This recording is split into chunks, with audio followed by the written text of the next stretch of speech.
ఓం మహాగణపతే నమః. 2026 జనవరి మాసంలో ద్వాదశ రాశుల వారికి ఏ విధంగా ఉంటుందో చూద్దాము. ముందుగా 2026 నూతన ఆంగ్ల సంవత్సర శుభాకాంక్షలు. ఈ నూతన ఆంగ్ల సంవత్సరము ప్రతి ఒక్కరికి అనుకున్నటువంటి ఫలితాలు తీసుకురావాలి. అదేవిధంగా అనుకున్నటువంటి కోరికలు నెరవేరాలని కోరుకుంటూ, అదేవిధంగా ఎవరైతే ఈ నూతన సంవత్సరంలో కొన్ని రిజల్యూషన్స్ తీసుకుంటారో ఆ రిజల్యూషన్స్ కూడా మీరు తప్పకుండా పాటించి తద్వారా చక్కటి ఫలితాలు పొందాలని ఆశిస్తూ, మనము ఈ జనవరి మాసంలో ఉన్నటువంటి రాశి ఫలితాలు ద్వాదశ రాశుల వారికి ఏ విధంగా ఉంటాయో చూద్దాము. అయితే ఈ జనవరి మాసంలో ముఖ్యంగా గ్రహచారాన్ని, అంటే ఏ విధంగా గ్రహాలు సంచరిస్తున్నాయో కనుక చూసినట్టయితే ఒక చక్కటి యోగము అనేది మనకు కనిపిస్తుంది. 4 గ్రహాలు మనకు దాదాపుగా మొదటి భాగం, అంటే ఈ మాసంలో దాదాపుగా మొదటి 2 వారాలు దాదాపు 16, 17 తేదీ వరకు ఒకే రాశిలో సంచారం చేస్తున్నాయి. అదేవిధంగా దాని తర్వాత ఇంకొక రాశిలో సంచారం చేస్తున్నాయి. అంటే ముఖ్యంగా మనం చూసుకున్నట్టయితే మనకి బుధుడు, శుక్రుడు, అదేవిధంగా రవి, కుజుడు, ఈ 4 గ్రహాలు ముందుగా ధనస్సు రాశిలో సంచారం చేస్తున్నాయి. ఆ తర్వాత అంటే రెండవ భాగంలో జనవరి మాసంలో మకర రాశిలోకి సంచారం చేస్తున్నాయి. ఇది మనకు ఉన్నటువంటి చక్కటి గ్రహస్థితి. ఇక మిగతా గ్రహాలు కనుక చూసుకున్నట్టయితే మనకు శని మనకు మీన రాశిలో సంచారం చేస్తున్నాడు. అదేవిధంగా గురువు మనకి మిథున రాశిలో సంచారం చేస్తున్నాడు, వక్రీకరించి ఉన్నాడు. కేతువు మనకు సింహరాశిలోను, అదేవిధంగా మనకు రాహు వచ్చేసి కుంభరాశిలో సంచారం చేస్తున్నాడు. ఇవి స్థూలంగా మనకు ఈ మాసంలో ఉన్నటువంటి గ్రహస్థితి. వీటిని ఆధారంగా చేసుకొని మనము ఈ రాశుల వారికి 12 రాశుల వారికి ఎలాంటి ఫలితాలు కలుగుతున్నాయో చూద్దాం. కుంభరాశి వారికి ఈ మాసంలో జనవరి మాసంలో ఉన్నటువంటి ఫలితాలు కనుక మనం ఒకసారి గమనించినట్టయితే కుంభరాశి వారికి చాలా చక్కటి అనుకూలమైనటువంటి ఫలితాలే అధికంగా వీరికి గోచరిస్తున్నాయి. కుజుడు చాలా బాగున్నాడు. అదేవిధంగా శుక్రుడు కూడా ఈ రాశి వారికి గోచారరీత్యా అనుకూలంగా కనిపిస్తున్నాడు. బుధుడు కూడా మొదటి భాగంలో చాలా అనుకూలంగా కనిపిస్తున్నాడు. రవి మొదటి భాగంలో అనుకూలంగా కనిపిస్తున్నాడు. గురువు 5వ స్థానంలో సంచారం అనేది ఉంటుంది. చాలా చక్కటి ఫలితాలు గురువు వల్ల కూడా కలుగుతున్నాయి. ఓవరాల్గా చూసినట్టయితే ఈ రాశి వారికి మొదటి భాగంలో చాలా అనుకూలత అధికంగా ఉంది. శుక్రుని వల్ల మొదటి భాగము, రెండవ భాగం కూడా చాలా చక్కటి ఫలితాలు కనిపిస్తున్నాయి. వీరికి ఈ మాసం చాలా అనుకూలంగా ఉంటుంది అని మనం చెప్పవచ్చు. ఎందువల్లంటే దాదాపుగా ఈ 4 గ్రహాలు 11వ స్థానంలో లాభస్థానంలో సంచారం చేస్తాయి కాబట్టి చాలా చక్కటి ఫలితాలు వీరికి కలుగుతున్నాయి. ఇక చూసుకున్నట్టయితే కుజుడు వీరికి అనుకూలంగా ఉన్నాడు. ఆరోగ్యము అనేది మెరుగుపడుతుంది. ధనం బాగుంటుంది. వ్యవసాయ రంగంలో ఉన్నవారికి, రియల్ ఎస్టేట్లో ఉన్నవారికి చాలా చక్కగా ఉంటుంది. శుక్రుడు లాభస్థానంలో ఉన్నాడు. చతుర్థ అధిపతి. వాహనానికి సంబంధించిన విషయాల్లో చాలా అనుకూలంగా ఉంటుంది. వృత్తికి సంబంధించిన విషయాల్లో అనుకూలత ఉంటుంది. మీకు ఏదైతే ప్రాపర్టీకి సంబంధించిన విషయాల్లో చాలా అనుకూలత, కంఫర్టబుల్ అనేది ఉంటుంది. మంచి వస్త్రధారణ కనిపిస్తుంది. స్త్రీ సౌఖ్యము ఉంటుంది. దాంపత్య జీవితంలో ఆనందము, సంతోషం ఉంటుంది. ధనం విషయంలో, సేవింగ్స్ విషయంలో వృద్ధి అనేది ఉంటుంది. ఆడిటింగ్, అకౌంటింగ్ రంగంలో ఉన్నవారికి, రచయితలకు కూడా చాలా చక్కగా అనుకూలంగా ఉంటుంది. వాక్కు ద్వారా ధన సంపాదన ఉంటుంది. దూర ప్రాంతం నుంచి శుభవార్తలు వింటారు. పనికి తగినటువంటి ఫలితం మీరు పొందగలుగుతారు. ధనలాభం కనిపిస్తుంది. ఇలా చూసుకుంటూ ఓవరాల్గా చాలా చక్కగా ఉంటుంది. ఎందువల్లంటే 4 గ్రహాలు మీకు లాభస్థానంలో సంచారం చేస్తున్నాయి కాబట్టి చాలా చక్కగా ఉంటుంది. మొదటి భాగంలో వీరికి చాలా అనుకూలత అనేది అధికంగా ఉంటుందని చెప్పవచ్చు.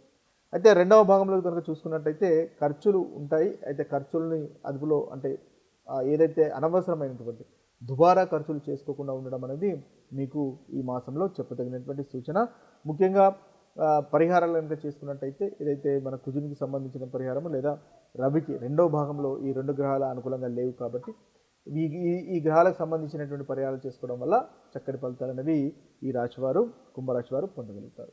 ఈ ద్వాదశ రాశుల వారు ముఖ్యంగా మనకు కలుగుతున్నటువంటి ప్రతికూలమైనటువంటి ఫలితాలు, అంటే చెడు ఫలితాలు తొలగిపోయి అనుకూలమైనటువంటి ఫలితాలు కలగడానికి, అంటే మంచి ఫలితాలు కలగడానికి ముఖ్యంగా మనం తీసుకోవాల్సినటువంటి జాగ్రత్తలు లేదా పరిహారాలు కనుక ఒకసారి మనం గమనించినట్టయితే ఈ 12 రాశులలో ముఖ్యంగా మేషరాశి, మిథున రాశి, తులారాశి, ధనస్సు రాశి, అదేవిధంగా మకర రాశి, ఈ రాశి వారికి కుజుడు అంతగా అనుకూలంగా లేడు కాబట్టి ఈ రాశి వారు కుజునికి సంబంధించినటువంటి గ్రహ పరిహారాలు చేసుకోవడం వల్ల ఈ మాసంలో వీరికి కలుగుతున్నటువంటి చెడు ఫలితాలు తొలగిపోయి అనుకూలమైనటువంటి ఫలితాలు కలుగుతాయి. అయితే ఏంటి? ఎలాంటి పరిహారాలు మనము కుజునికి సంబంధించినటువంటి పరిహారాలు చేసుకోవాలో ఒకసారి గమనించినట్టయితే, ముఖ్యంగా కుజునికి సంబంధించినటువంటి గ్రహ దేవత అదేవిధంగా హనుమంతుణ్ణి ఆరాధించినట్టయితే లేదా సుబ్రహ్మణ్య స్వామిని ఆరాధించినట్టయితే మనకు కుజుని వల్ల కలుగుతున్నటువంటి ప్రతికూలత ఫలితాలు తొలగిపోయి అనుకూలమైనటువంటి ఫలితాలు కలుగుతాయి. అయితే ముఖ్యంగా మంగళవారము లేదా శనివారము హనుమంతుని ఆలయ సందర్శనము చేయడం వల్ల ఈ మాసంలో ఈ రాశుల వారికి అనుకున్నటువంటి పనులు చేయగలుగుతాయి. ముఖ్యంగా పనులనేవి తొందరగా జరుగుతాయి. ఎక్కడైతే మీ పనులు ఆటంకాలుగా ఆగిపోయి ఉన్నాయో మీరు ఈ హనుమంతుణ్ణి ఆరాధించడం వల్ల ఈ మాసంలో ఆ పనుల్లో స్పీడ్ అనేది పెరుగుతుంటుంది. చక్కటి ఫలితాలు కలుగుతాయి.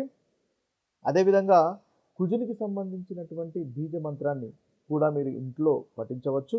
ముఖ్యంగా ఓం క్రీం కుజాయ నమః అనేటటువంటి బీజ మంత్రాన్ని 108 సార్లు పఠించండి. లేదా ఓం అంగారకాయ నమః అనేటటువంటి బీజ మంత్రాన్ని కూడా 108 సార్లు పఠించినట్టయితే ప్రతిరోజు మీకు ఈ మాసంలో ఉన్నటువంటి చెడు ఫలితాలు తొలగిపోతాయి. ముఖ్యంగా మనం చూసుకున్నట్టయితే పరిహారాలు అనేక రకాలుగా ఉంటాయి. అంటే మనకు మంచి జరగాలి కాబట్టి మనము వివిధ రకాలైనటువంటి పరిహారాలు చేసుకుంటూ ఉంటాము. అయితే మంచి జరగాలి అంటే అనేక రకాల విధాలుగా మనము ఈ పరిహారాలను ఆచరించవచ్చు. ముఖ్యంగా మనము భక్తి ద్వారా చేయవచ్చు. అదేవిధంగా కర్మ ద్వారా పరిహారం చేయవచ్చు. అదేవిధంగా బిహేవియర్ మీ ఆచరణ ద్వారా కూడా పరిహారాలు చేయవచ్చు. అంటే ఈ కుజుని వల్ల కలుగుతున్నటువంటి ప్రతికూలత తొలగిపోవడానికి ముఖ్యంగా కోపంగా ఉండకుండా ఉండడము, అహంకారాన్ని ప్రదర్శించకుండా ఉండడము, అగ్రెసివ్గా ఉండకుండా ఉండడం అనేది కూడా చక్కటి పరిహారంగా కలుగుతుంది. ఇలా మీ బిహేవియర్లో కనుక మార్పు వచ్చినట్టయితే ఆటోమేటిక్గా మీకు ఉన్నటువంటి గ్రహాల యొక్క స్ట్రెంగ్త్ అనేది పెరుగుతుంటుంది. ఎందువల్లంటే మనకు ప్రకృతి అనేది ఆ విధంగా మనకు ప్రవర్తిస్తుంది. కాబట్టి మీ యొక్క బిహేవియర్లో కనుక మార్పు వచ్చినట్టయితే చక్కటి ఫలితంగా కలుగుతుంటుంది. ఈ కుజునికి సంబంధించినటువంటి విషయంలో అహంకారం తగ్గించుకోవడం వల్ల మంచి ఫలితాలు అనేవి కలుగుతాయి. మీకు ఒకవేళ ప్రాపర్టీకి సంబంధించినటువంటి విషయాల్లో కానీ లేదా వాహనానికి సంబంధించినటువంటి విషయాల్లో కానీ ల్యాండ్ ప్రాపర్టీస్ విషయాల్లో కానీ ఒకవేళ ఇబ్బందులు కనుక పడుతున్నట్టయితే ఈ అహంకారాన్ని తగ్గించుకోవడము, ఇంట్లో కోపాన్ని తగ్గించుకోవడం వల్ల కూడా అది పాజిటివ్గా మారుతుంది. తద్వారా ఆ ఫలితాలు కూడా మీకు తొందరగా వస్తాయి అనేది గుర్తుపెట్టుకోండి. ఇక చూసుకున్నట్టయితే కుజుడు అనుకూలంగా లేడు కాబట్టి తీసుకునేటటువంటి ఆహారం విషయంలో రక్తానికి సంబంధించినటువంటి ఆహారం విషయంలో బీట్రూట్స్ కానీ లేదా క్యారెట్స్ కానీ బాదాలు కానీ ఇలాంటివి తీసుకోవడం వల్ల కూడా మీకు చాలా చక్కటి ఫలితాలు ఉంటాయి. ఆ కుజునికి సంబంధించినటువంటి ఎనర్జీ తగ్గిపోతుంది. ఆ ఎనర్జీని మీరు ఇంట్లో మళ్ళీ దాన్ని రీప్రొడ్యూస్ చేసుకోవడానికి ఉపయోగపడుతుంది. ఇది ముఖ్యంగా కుజునికి సంబంధించినటువంటి పరిహారంగా మనం చూడవచ్చు. ఇక మిగతా రాశుల యొక్క పరిహారాలు కనుక చూసినట్టయితే వృషభ రాశి, కర్కాటక రాశి, సింహరాశి, కన్యరాశి ఈ 4 రాశుల వారు రవిని ఆరాధించినట్టయితే వీరికి చాలా చక్కటి ఫలితాలు కలుగుతాయి. ముఖ్యంగా రవి అంటే సూర్య నమస్కారాలు చేయడం వల్ల మంచి ఫలితాలు ఈ రాశి వారికి కలుగుతాయి. ఉదయం ఎండలో సూర్య నమస్కారం చేయడం వల్ల మీకు మంచి ఫలితాలు అనేవి మనకు కలుగుతాయి. ముఖ్యంగా ఆదివారం రోజు ఫాస్టింగ్ చేయడం వల్ల కూడా ఈ రాశుల వారికి అనుకున్నటువంటి ఫలితాలు కలుగుతాయి. ముఖ్యంగా మన కుజుని యొక్క రవి యొక్క బీజ మంత్రాన్ని కనుక మనం పఠించగలిగినట్టయితే ప్రతిరోజు చాలా చక్కటి అనుకూలత అనేది మీకు పెరుగుతుంటుంది. ఓం హ్రాం హ్రీం హ్రౌం సూర్యాయ నమః అనేటటువంటి రవి బీజ మంత్రాన్ని పఠించండి. తద్వారా ఏదైతే రవి వల్ల మీకు ప్రతికూలత ఉందో ఆ ప్రతికూలత అనేది తొలగిపోతుంది. అయితే ముఖ్యంగా చూసుకున్నట్టయితే బిహేవియరల్ మనము రెమెడీస్ కనుక చూసుకున్నట్టయితే ఆచరణలో చేయవలసినటువంటి రెమెడీస్ కనుక చూసుకున్నట్టయితే తల్లిదండ్రులను ఆరాధించడం వల్ల మంచి ఫలితాలు మీకు కలుగుతాయి.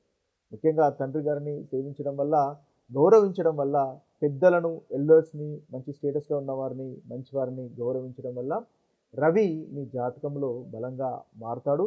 తద్వారా మీకు సమాజంలో కీర్తి ప్రతిష్టలు కలుగుతాయి. అదేవిధంగా ఆరోగ్యం బాగుంటుంది. ఎందువల్లంటే రవి మనకు ఆరోగ్యానికి కారకుడు. ముఖ్యంగా ఆరోగ్యం కూడా చాలా చక్కగా ఉంటుంది. అందువల్ల ఈ యొక్క ఫలితాలు మీరు చేసుకోవడం వల్ల మంచి ఫలితాలు కలుగుతాయి. ఇక చూసుకున్నట్టయితే మనము మిగతా రాశులు ఏదైతే మిగతా రాశులు ఉన్నాయో వృశ్చిక రాశి, కుంభరాశి, మీనరాశి. వీరికి ముఖ్యంగా బుధుడిని ఆరాధించడం వల్ల చాలా చక్కటి ఫలితాలు కలుగుతాయి.